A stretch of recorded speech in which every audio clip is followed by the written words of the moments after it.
शेतकरी मित्रांनो, आपलं सर्वांचं सहर्ष स्वागत आहे या लोकप्रिय यूट्यूब चॅनलवरती. आपण जर पाहिलं तर शेतकरी मित्रांनो, तुमच्यासाठी एक आनंदाची बातमी आहे. ती म्हणजे आता तुम्हाला या योजनेचे पैसे मिळणार की नाही या संदर्भात संपूर्ण माहिती देण्याचा आपण प्रयत्न करूया. या यूट्यूब चॅनलला आपण जर सबस्क्राईब केलं नसेल तर आपण सबस्क्राईब करा आणि बेल आयकॉनला ऑल प्रेस केलं नसेल तर ते एकदा करून घ्या. आपण आता जर पाहिलं तर सर्वांना माहिती आहे, आता या योजनेचे पैसे तुमच्या आधार संलग्न बँकेमध्ये येणार आहेत.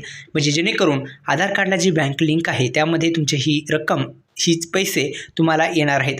त्याकरिता आपल्या आधार कार्डला मोबाईल नंबर आणि आपल्या आधार कार्डला बँक लिंक असणं गरजेचं आहे. जर आधार कार्डला बँक लिंक असेल तर बँक सेटिंग स्टेटस जर येस असेल तर तुम्हाला आधार कार्ड DBT मार्फत थेट तुम्हाला पैसे हे मिळून जातील.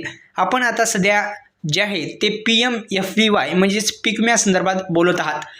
तर पीक विमा जो आहे तो मंडळी आता लवकरच मिळणार आहे आणि तो मिळणार की नाही यासाठी आपल्याला अधिकृत वेबसाईटवरती जावं लागेल. अशा पद्धतीची अधिकृत वेबसाईट आहे.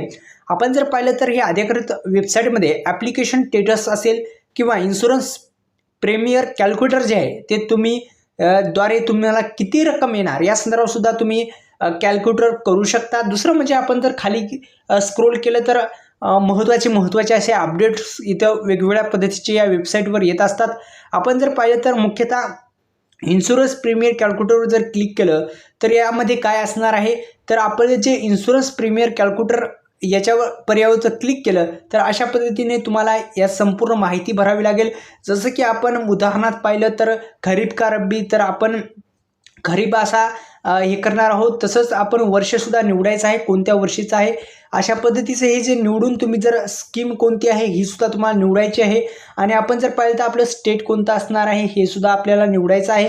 आणि आपला डिस्ट्रिक्ट कोणता असणार आहे, जसं की आपण एक डिस्ट्रिक्ट निवडूत आणि आपलं काय असणार आहे, उडीद मूग काय वगैरे आपलं हे अशा पद्धतीने आपण हे जे आहे ते करून खालील जे आहे ते एरियामध्ये आपण टाकायचं आहे आणि आपली सविस्तर माहिती तिथे मिळून जाईल. आणि पीक विमा मिळवण्यासाठी जे स्टेटस आहे ते स्टेटस सुद्धा तुम्ही काढू शकता. धन्यवाद.